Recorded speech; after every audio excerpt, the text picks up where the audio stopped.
So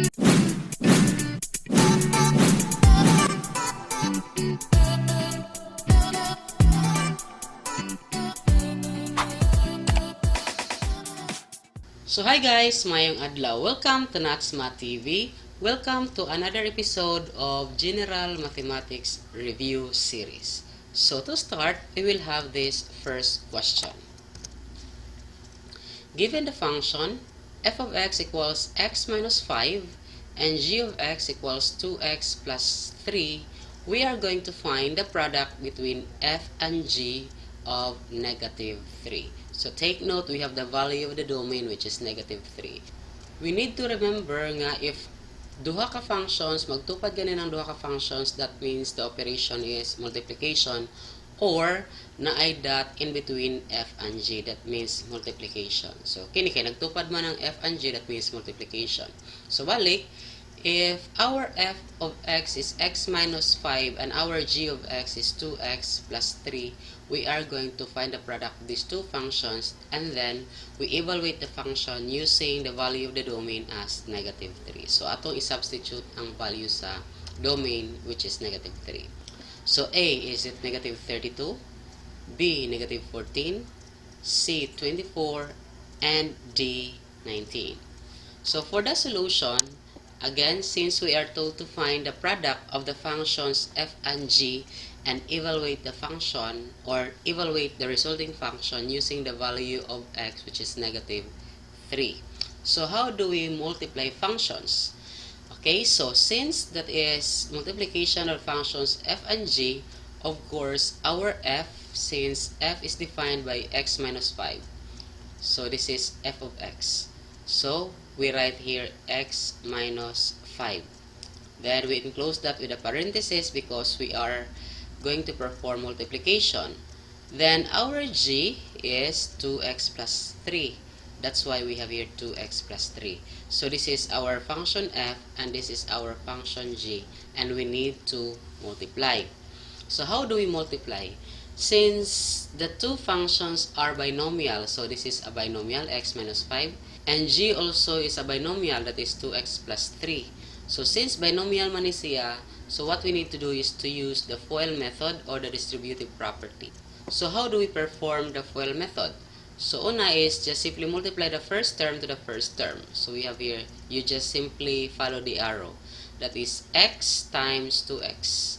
So x times 2x, and multiply na to ana the result. So we just simply copy here. So x times 2x, and multiply na to ani, that gives us 2x squared. Okay, since na ni assume coefficient 1 ang x diha, so 1 times 2 is 2, then x times x is x squared. So first term to first term, so mo ani resulta. Next is the same, first term to last term. Okay, first term to last term, or outer term to outer term. So that is x times 3. So that is 3x. Next is the inner term. We have negative 5 times 2x. So that is negative 10x. And lastly, the last term, negative 5 times positive 3. So the result is negative 15. So this is what we call the FOIL method, multiplying binomials. Then afterwards, we combine like terms. So since we have here 3x minus 10x, they are like terms, so we just simply copy the first term which is 2x squared. Then 3x minus 10x, of course, that is negative 7x. Okay? Then copy negative 15. So mao na ni ang resulta sa atong pagmultiply sa first function f which is x minus 5 and the second function g which is 2x plus 3. So mao na ni resulta. Kung x lang unta ni dire, if this is x, so this is the final answer. But since we have the value of x here which is negative 3, so we need to evaluate this function. So what are we going to do is to substitute the value of our x here which is negative 3. So kaning mga x dito diha ilisa na to og negative 3. So this will become 2, we copy 2 here, and again instead of writing x here, so we change that with negative 3 and we copy the exponent 2. The same happens for the second term. We copy minus 7 And instead of writing x, we change that with negative 3. Then we copy negative 15. Then karon, we just simply simplify. Unahon nato ang naay exponent. So we have negative 3 raised to 2 or negative 3 squared. So negative 3 squared, we multiply negative 3 2 times. So that means negative 3 times negative 3. Of course, that is positive 9. So we copy 2, and this is positive 9. Then we multiply negative 7 times negative 3. So puros negative, so that becomes positive. So 7 times 3 is 21. Then we copy 15. Then simplify further. We have 2 times 9, of course, that is 18. Then copy na lang na 21 minus 15. Then, of course, perform the operation. 18 plus 21 is 39, and minus 15, of course, that will give us 24. So, of course, our final answer is 24. That is letter C. Okay, that is how to perform multiplications with functions. So, let's proceed to another example. This is now division. So, given the function h of x equals 3 plus 2x, and our g of x is x plus 7. And we are going to find the quotient between the functions h and g, okay, of 1. This time, our value of the domain, or x, is 1. So, we have our function h, which is 3 plus 2x, and our function g is x plus 7. So we divide. So is it letter A, 1 over 9, letter B, 3 over 5, letter C, 3 over 7, letter D, 5 over 8. Okay, for the solution, again, we are to divide the functions h and g of 1. Okay, so since this is division, so we start with h, function h in the numerator. So since h is defined by the function 3 plus 2x, so mao man ang atong h. So mao na atong ibutang diri sa babaw, 3 plus 2x. Then the same happens for the denominator g. So since our g is x plus 7, that's why we have here x plus 7. So this is now 3 plus 2x over x plus 7. Now, since tanaw nimo sa numerator o denominator, simplified form naman na sila. Dili na naman ni ma-factor. Kining 3 plus 2x, dili na ni ma-factor. Kining x plus 7, dili na sad na ma-factor. So, since dili naman ma-factor ang numerator o denominator, so, all we need to do is, diretso na taog evaluate. Now, balik, kung x lang unta ni siya, walay value ang atong x, mao ni atong final answer. Dili na ta mag-evaluate. But since we have the value of x here, which is 1, so we evaluate, we change the variable x here, ani nga fraction with 1. So we substitute 1. So, yun ani mahitabo. We copy in the numerator, we copy 3, we copy plus, we copy 2. Then instead of writing x here, we change that with 1. Of course, enclosed with a parenthesis because about that the operation between 2 and x is multiplication. So, mo ng 2 times 1. So, ang atong gibuhat diri is nag-substitute rata sa value sa x. Pagkahuman, maudya po sa denominator, our x here, change that with 1. And of course, simplify.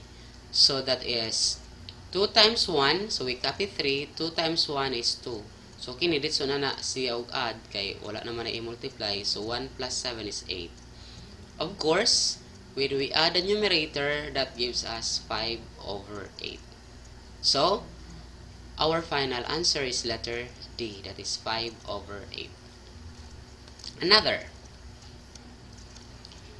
Given the functions g of x equals 6 plus 3x, and f of x is x minus 1. And we are going to find the composition of the functions g and f of 4. So this time, try to check ani nga symbol. Kini nga symbol is composition. Okay? So how do we perform composition of functions? So again, after performing the composition, So we need to evaluate our function using the domain or the value of the domain as 4.